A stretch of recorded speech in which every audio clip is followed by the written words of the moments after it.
राजस्थान के टोंक में पीएम मोदी की जनसभा। पीएम मोदी ने कहा, दलितों, पिछड़ों, आदिवासियों का आरक्षण खत्म नहीं होगा। रायगंज में अमित शाह ने किया ममता बनर्जी पर कटाक्ष। कहा, ममता बनर्जी की हिम्मत नहीं कि बंगाल के गरीबों के हक पर संत्रास करे। राजधानी कोर्ट ने बढ़ाई केजरीवाल और के कविता की न्यायिक हिरासत। 7 मई तक तिहाड़ जेल में रहेंगे दोनों नेता। टीकमगढ़ में भाजपा अध्यक्ष जेपी नड्डा की हुंकार। कहा, भारत 2 साल में तीसरी सबसे बड़ी अर्थव्यवस्था बन जाएगा। मुकेश दलाल की जीत पर बोले राजनाथ सिंह। कहा, उनके सांसद निर्विरोध जीते तो लोकतंत्र मजबूत और हमारा सांसद जीते तो लोकतंत्र कमजोर। नमस्कार, आज की खबर में आपका स्वागत है। मैं हूं आपके साथ शिखा मेहरोत्रा। शुरुआत करते हैं आज की बड़ी खबरों की।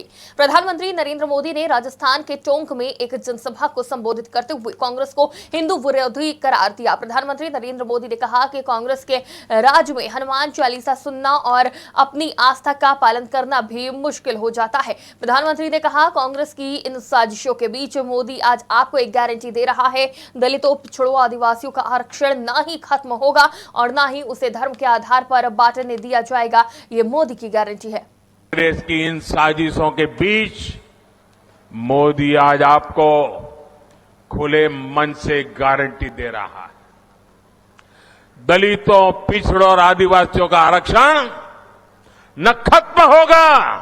ये मोदी की गारंटी है। आरक्षण न खत्म होगा और न ही उसे धर्म के नाम पर बांटने दिया जाएगा। ये मोदी की गारंटी है।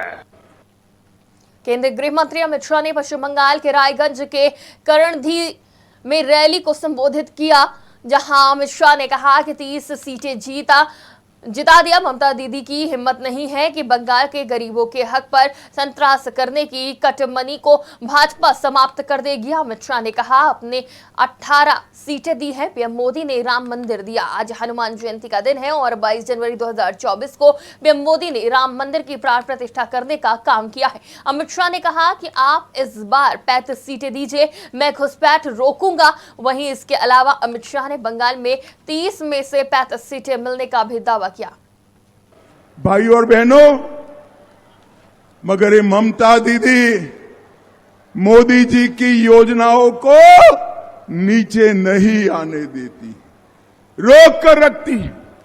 उसको डर है कि अगर मोदी जी की योजनाएं पहुंची तो बंगाल की जनता मोदी जी के साथ हो जाएगी।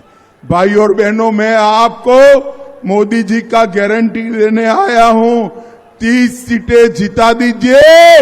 ममता दीदी की हिम्मत नहीं है बंगाल के गरीबों के हक पर कोई संत्रास करने की हिम्मत नहीं है, हिम्मत।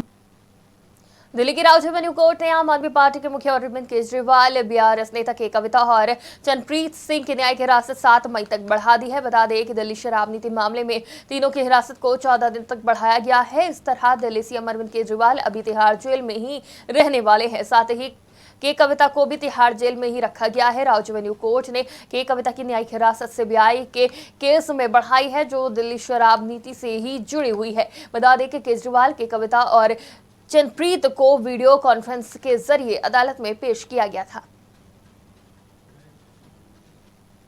भाजपा के राष्ट्रीय अध्यक्ष जेपी नड्डा मध्य प्रदेश के टीकमगढ़ पहुंचे, जहां उन्होंने जनसभा को संबोधित किया। जेपी नड्डा ने कहा, आपने कभी सोचा था कि भारत दुनिया की 5वीं सबसे बड़ी अर्थव्यवस्था बन जाएगा, लेकिन भारत पर 200 वर्षों तक राज करने वाले ब्रिटेन को पीछे छोड़ भारत दुनिया की 5वीं सबसे बड़ी अर्थव्यवस्था बना है। 2024 में मोदी जी को तीसरी बार प्रधानमंत्री बनाइए, भारत 2 साल में तीसरी सबसे बड़ी अर्थव्यवस्था बन जाएगा।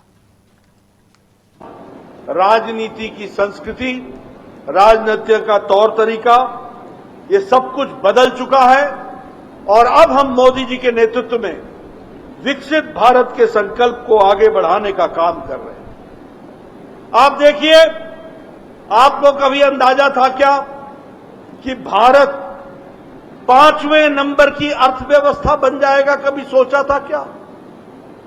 लेकिन आज आप कह सकते हैं कि 10 साल में हम 11वें पोजीशन से, 11वें स्थान से उठकर जापान, ब्रिटेन जैसे देश, जिस ब्रिटेन ने हमको 200 साल राज किया, उसको भी पछाड़कर मोदी जी के नेतृत्व में आज भारत 5वें नंबर की अर्थव्यवस्था बन गया है। इसको हमको याद रखना चाहिए।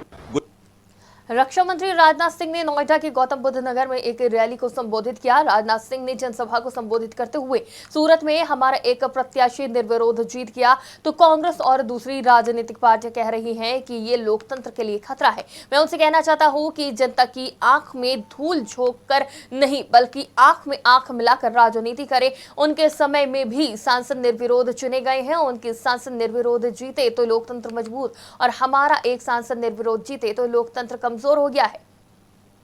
गुजरात में, सूरत में हमारा एक कैंडिडेट निर्विरोध जीत गया। भारतीय जनता पार्टी के जीतने का सिलसिला प्रारंभ हो गया है और कांग्रेस के लोग और दूसरी राजनीतिक पार्टियां कह रही हैं यह लोकतंत्र के लिए खतरा है। मैं यह पूछना चाहता हूं, कांग्रेस के दोस्तों को कहना चाहता हूं, विरोध पक्ष के लोगों को कहना चाहता हूं, जनता की आंखों में धूल झोंक कर राजनीति मत करो, जनता की आंखों में आंख मिलाकर राजनीति करो। हिम्मत है तो आपकी भी हुकूमत थी, कई बार सांसद निर्विरोध चुने गए। आपके सांसद यदि निर्विरोध जीत जाएं तो लोकतंत्र मजबूत हो गया और हमारा एक सांसद निर्विरोध जीत गया तो लोकतंत्र कमजोर हो गया। आज की बड़ी खबरों में फिलहाल इतना ही। देश और दुनिया की तमाम खबरों के लिए देखते रहिए आज की खबर।